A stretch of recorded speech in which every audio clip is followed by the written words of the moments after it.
Berjumpa kembali dengan saya, Sam, teolog Protestan karismatik di BFM channel ini. Kiranya kasih karunia dan damai sejahtera dari Allah Bapa dan Tuhan kita Yesus Kristus dan persekutuan Roh Kudus menyertai kita sekalian. Terkait situasi COVID-19 yang masih menyebar pada saat ini, saya tidak henti-hentinya mengingatkan kepada kita semua agar terus berdoa supaya COVID-19 ini segera berlalu dari kota dan negara yang kita cintai, Indonesia.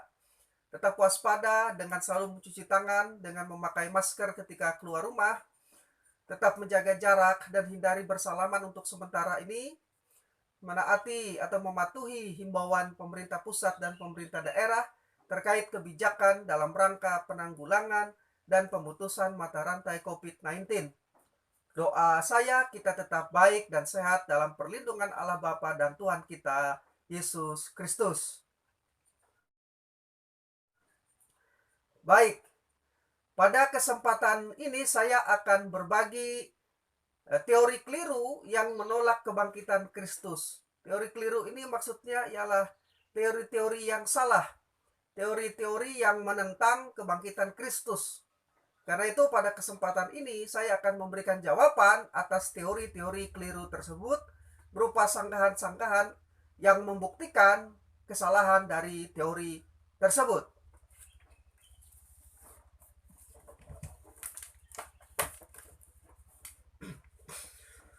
Perlu diketahui bahwa kebangkitan Kristus merupakan peristiwa yang unik dalam sejarah peradaban manusia yang sangat berbeda dari banyak pemimpin agama besar di dunia yang tidak dipermasalahkan lagi setelah kematian mereka.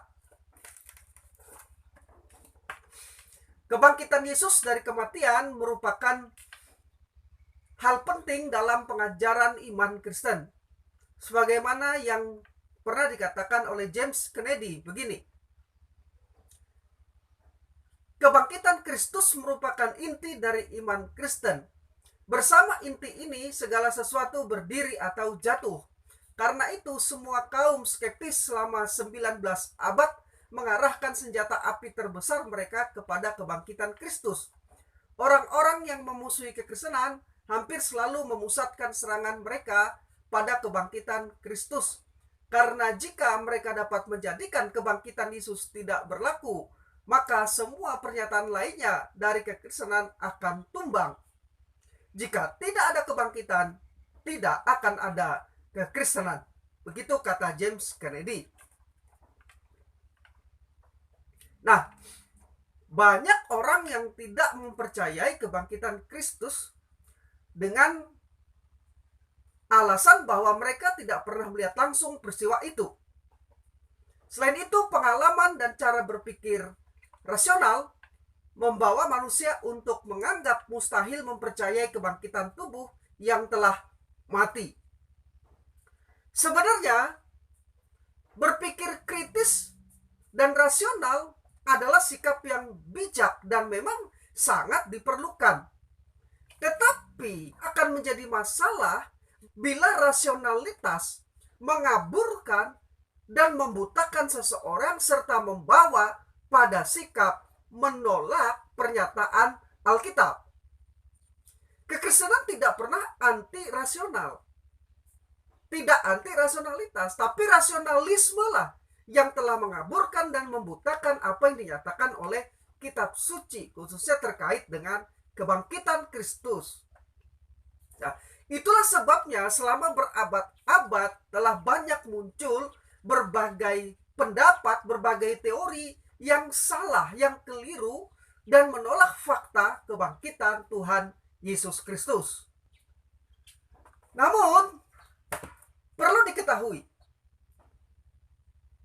tidak satupun dari teori-teori yang menyangkut kebangkitan Kristus itu mampu menjelaskan dengan cara yang memuaskan fakta kebangkitan Kristus.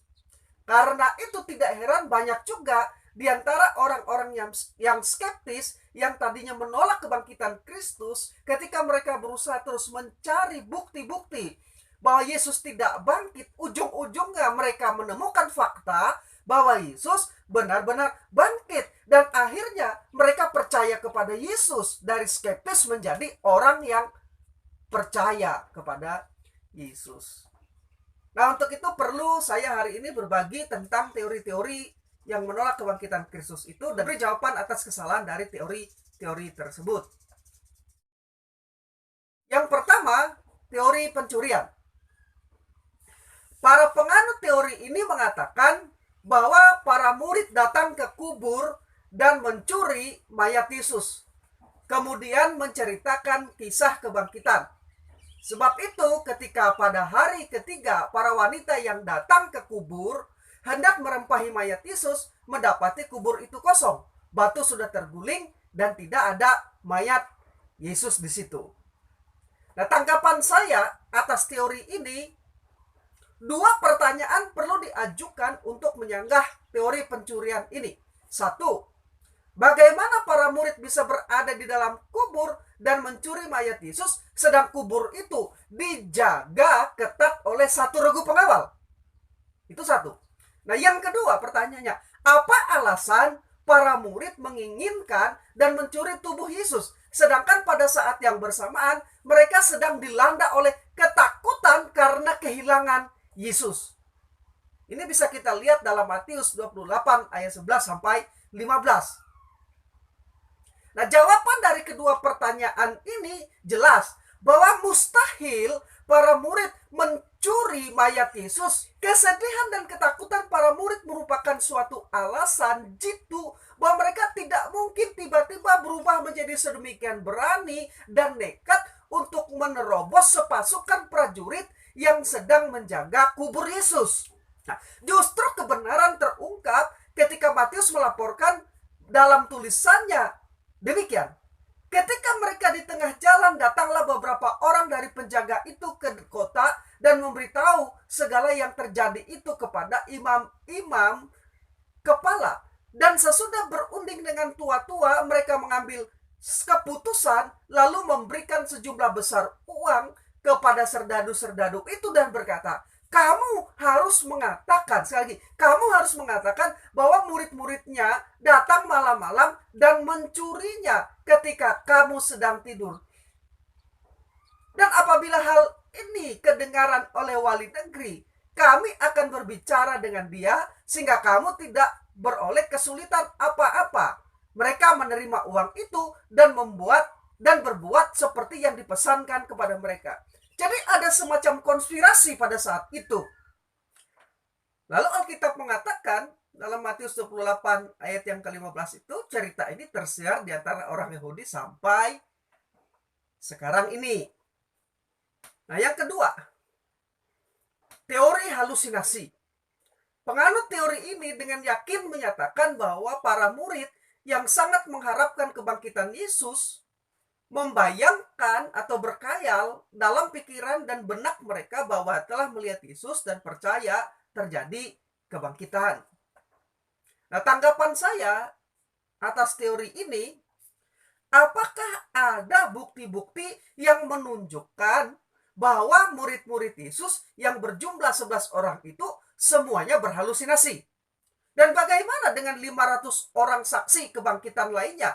Apakah mereka juga berhalusinasi? 1 Korintus 15 ayat 1 sampai 8. Nah, karena itu Profesor Peter Craig dan Profesor Ronald K. Teisel mengatakan bahwa teori halusinasi ini dapat dibantah dengan argumentasi psikologis sebagai berikut.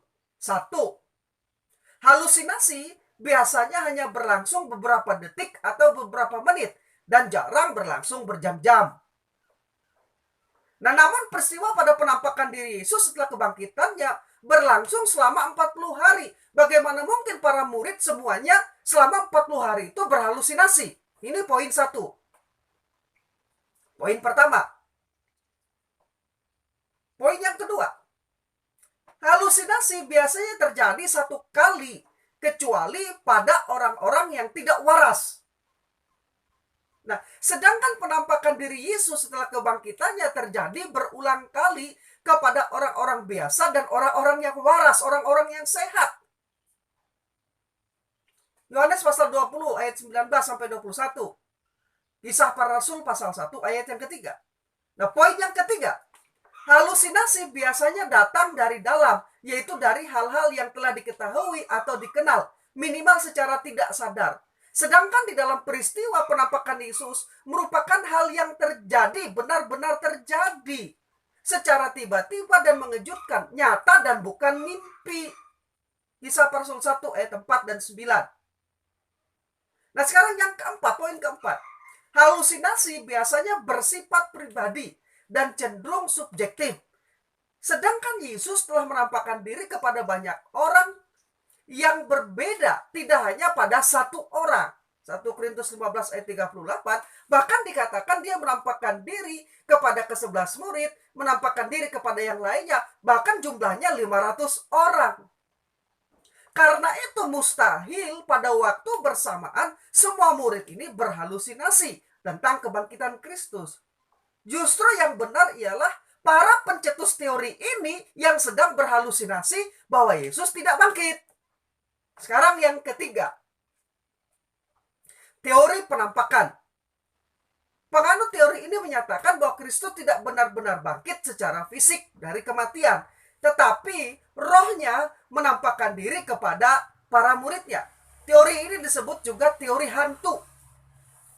Tanggapan saya, pertanyaan yang perlu diajukan untuk menyanggah teori hantu ini adalah, jika Yesus hanya menampakkan diri dalam rohnya, bagaimana ia bisa makan, bisa minum dengan para muridnya? Seperti yang tertulis di dalam Lukas 24 ayat 36 sampai 43, Yohanes 21 ayat 1 sampai 14. Tidak mungkin hantu bisa makan dan minum. Sebab hantu atau roh tidak bisa melakukannya. Jadi teori penampakan ini, teori hantu ini tidak masuk akal begitu.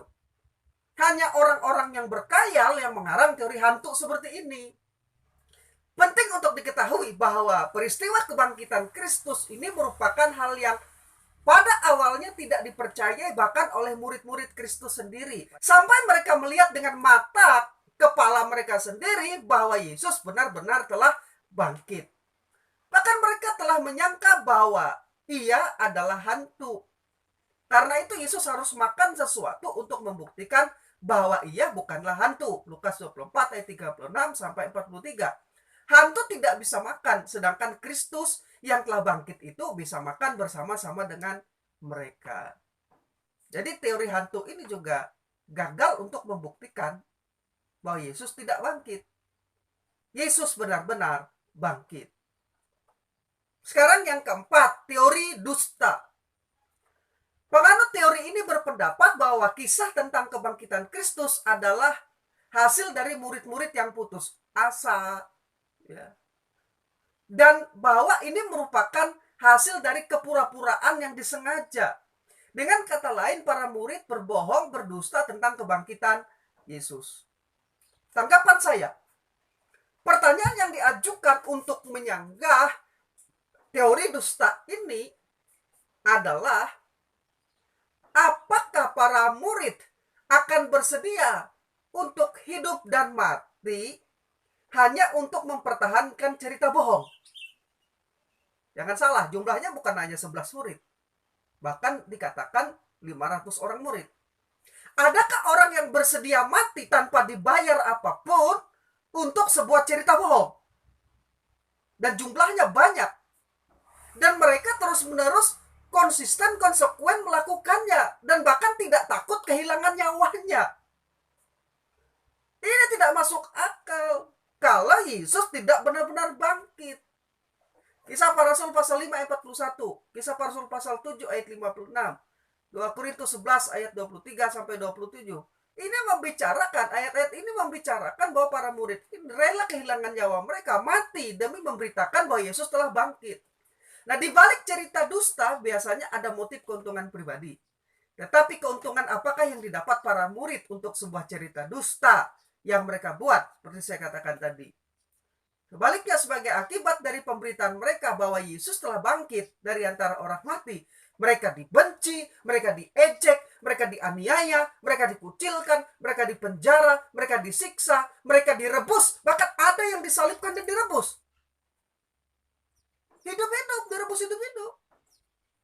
Ayo, ada enggak yang mau mati seperti itu untuk sebuah cerita dusta? Itu konyol namanya. Tapi karena Yesus benar-benar bangkit dari kematian, maka mereka yang memberitakannya, sekalipun dianiaya, diejek, sekalipun difitnah, sekalipun disiksa, bahkan ada yang mati dengan cara yang mengerikan, disalibkan seperti juru selamat yang disalibkan, juga ada yang direbus seperti Yohanes direbus dalam minyak mendidih. Karena mereka memang adalah saksi bahwa Yesus benar-benar hidup dan benar-benar bangkit. Secara logis tidak ada orang yang mau kehilangan nyawanya demi sebuah cerita dusta. Dan lagi, bila kebangkitan Kristus merupakan berita dusta dari para murid, maka seharusnya orang-orang Yahudi pasti bisa mendapatkan mayat Yesus. Dan cerita itu akan langsung terhenti, tersebar. Mereka dapat saja langsung pergi ke kubur itu dan mengambil mayat Yesus untuk membuktikan bahwa ia tidak pernah bangkit dari kematian. Jadi, apabila memang ada kebohongan dari para murid, maka seharusnya hal itu dapat diungkapkan dengan mudah, baik oleh orang Yahudi maupun oleh pemerintah sipil pada saat itu. Namun justru sebaliknya, kita mendapati bahwa para imam telah bersekongkol dengan para prajurit penjaga makam Yesus untuk membuat sebuah cerita dusta tentang pencurian mayat Yesus oleh para muridnya. Matius 28 ayat 11 sampai 15. Yang kelima, teori salah kuburan. Para penganut teori ini menjelaskan bahwa para murid dan pengikut Yesus datang ke kubur yang salah. Hal ini dikarenakan pada saat itu merupakan minggu yang mengerikan, sehingga mereka sangat ketakutan, tidak dapat tenang dan berkonsentrasi, sehingga pergi ke kubur yang salah, yaitu kubur kosong karena belum digunakan. Nah, tanggapan saya atas teori ini dapat disanggah dengan pertanyaan, kain kapan siapakah yang ditemukan dalam kubur itu? Apakah yang perlu ditunggu malaikat di sebuah kubur kosong? Apakah semua murid yang ada pada saat itu telah kehilangan ingatan sehingga tidak hafal jalan ke kubur Yesus? Jika hari itu gelap, mengapa Maria berpikir bahwa Yesus adalah penjaga kubur? Yohanes 20 ayat 15. Mengapa Petrus dan Yohanes membuat kesalahan yang sama dalam terang pagi yang cerah? Yohanes 20 ayat 6. Dan terutama, mengapa para penguasa tidak pergi ke kuburan yang benar dan menunjukkan mayat Yesus masih ada di kubur itu? Ini dengan mudah menyangkal semua klaim tentang kebangkitan Kristus. Jadi teori salah kubur ini tidak masuk akal. Makanya ini adalah teori yang dibuat-buat dan nampak konyol begitu. Sekarang teori yang ke-6, yaitu teori mitos. Para penganut teori ini menyatakan bahwa kisah kebangkitan dimulai seperti mitos-mitos lainnya sampai akhirnya diterima sebagai sebuah fakta. Mereka beranggapan bahwa kebangkitan Kristus adalah sebuah legenda yang secara berangsur-angsur menjadi besar. Tanggapan saya, teori ini dapat dibantah dengan kenyataan ini. 1. Gaya penulisan dari Injil-Injil kanonik yang mengisahkan kebangkitan Kristus sangat berbeda sekali dengan gaya penulisan sebuah cerita mitos. Setiap pakar sastra yang mengenal dan menghargai tulisan-tulisan yang bersifat mitos pasti mengetahui perbedaan ini. Tidak ada peristiwa-peristiwa yang selalu dibesar-besarkan. Segala sesuatu yang ditulis dalam Injil tepat, sesuai, serta merupakan kisah yang bermakna. 2. Kisah kebangkitan Kristus tidaklah mungkin merupakan mitos, sebab perjanjian baru jelas menolak mitos. Misalnya Rasul Paulus memerintahkan Timotius demikian, tetapi jauhilah tahyul dan dongeng nenek tua, latihlah dirimu beribadah. 1 Timotius 4 ayat 7. Rasul Petrus mengingatkan, sebab kami tidak mengikuti dongeng-dongeng isapan jempol manusia ketika kami memberitahukan kepadamu kuasa dan kedatangan Tuhan kita, Yesus Kristus sebagai Raja, tetapi kami adalah saksi mata dari kebangkitannya. 2 Petrus pasal 1:16. Karena itu, Profesor Gary Habermas mengatakan, jika kebangkitannya adalah suatu legenda atau mitos belaka, kubur itu akan terisi. Jadi Yesus akan tetap ada di kubur itu. Bagaimanapun juga kubur itu kosong, dan pada pagi Paskah itu orang melihatnya sudah tidak ada Yesus di situ. Dengan demikian kebangkitan Kristus itu tidak mungkin mitos. Itu adalah fakta. Yesus benar-benar bangkit dari kematian. Sekarang yang ketujuh, teori pingsan. Makanya teori ini berpendapat bahwa Kristus pingsan di atas salib dan tidak benar-benar mati. Kemudian setelah berada dalam kubur yang sejuk, dingin, dan lembab, dia mendapatkan kembali kesadarannya. Kemudian pergi menyelinap keluar dan menampakkan diri kepada para murid. Teori ini berpandangan bahwa para murid Yesus percaya dia mati, padahal sebenarnya belum mati, hanya pingsan. Dan ini teori banyak tersebar di mana-mana sampai hari ini. Nah, tanggapan saya, kita perlu mempertanyakan teori pingsan ini. Apakah mungkin seorang Yusuf dari Arimatia bersedia mengapani orang yang tidak benar-benar mati? Atau apakah para murid terlalu bodoh sehingga tidak dapat membedakan orang yang mati dan orang yang hanya pingsan? Lagi pula, bagaimana mungkin Yesus akan dapat bertahan hidup setelah kondisi penyiksaan dan penyalipan yang sangat mengerikan itu? Bahkan ada orang yang akan dihukum salib sudah mati ketika mereka disiksa, belum sampai di kayu salib. Justru fakta yang tidak terbantahkan bahwa Yesus benar-benar mati saat disalibkan dan dia benar-benar dikuburkan. Ini faktanya. Satu, bahwa prosedur pemeriksaan yang digunakan oleh prajurit Romawi sangat teliti dan ketat, sehingga mustahil Yesus hanya pingsan saja. Yesus pasti benar-benar mati. Ini prosedur prajurit-prajurit Romawi itu sangat ketat sekali. Sebab taruhannya apa? Nyawa mereka sendiri. Prajurit-prajurit ini kalau salah lalai melaksanakan tugasnya, mereka akan kehilangan nyawa mereka. Undang-undang Romawi mengancam hukuman mati, termasuk hukuman penyalipan terhadap prajurit yang lalai atau ceroboh yang membiarkan narapidana utama melarikan diri. Yang kedua, bahwa prajurit Romawi yang menjaga Yesus ketika disalib tidak mematahkan kaki Yesus seperti yang dilakukan terhadap dua penjahat lainnya yang disalibkan bersama Yesus pada hari yang sama. Itu menunjukkan apa? Menunjukkan bahwa prajurit Romawi itu benar-benar yakin Yesus telah mati. Yohanes pasal 19 ayat 31 sampai 33. Dan tiga, Rasul Yohanes sebagai saksi mata melaporkan bahwa ia melihat air dan darah keluar dari lambung Yesus saat ia ditikam oleh salah seorang prajurit. Yohanes pasal 19 ayat 34 sampai 35. Tombak yang ditusuk itu menembus paru-paru kanan dan ke jantung. Saat tombak itu ditarik keluar, sejumlah cairan, ya, cairan perikardial effusion dan pleural effusion. Ini cairan ini yang keluar. Ini terlihat sebagai cairan jernih seperti air diikuti dengan banyak darah. Hal ini menunjukkan apa? Bahwa paru-paru Yesus sudah tidak berfungsi lagi, yang menunjukkan ia benar-benar mati karena asfiksiasi. Nah, orang-orang yang digantung di kayu salib dalam posisi vertikal akan mengalami suatu kematian perlahan-lahan yang diakibatkan oleh asfiksiasi, yaitu sesak nafas karena kekurangan oksigen dalam darah. Ini terjadi karena tekanan-tekanan pada otot dan diafragma, membuat dada benar-benar berada pada posisi menarik nafas. Dengan demikian disimpulkan secara medis jelas mustahil Yesus hanya pingsan. Ia benar-benar mati karena kekurangan oksigen secara medis. Walaupun faktanya secara teologis Kristus mati karena dia menyerahkan nyawanya pada saat dia berkata, "Ya Bapa, ke dalam tanganmu kuserahkan nyawaku." Tapi secara medis demikian. Jadi tidak mungkin Yesus itu pingsan. Yesus benar-benar mati.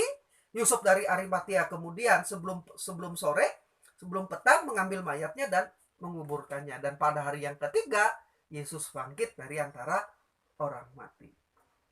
Nah, sekarang yang ke-8, teori pengganti. Para penganut teori ini berpendapat bahwa tidak mungkin seorang utusan Allah yang benar itu mati dengan cara sedemikian hina. Menurut teori ini, Allah meraibkan atau menghilangkan Yesus dan menggantinya dengan membuat orang yang serupa.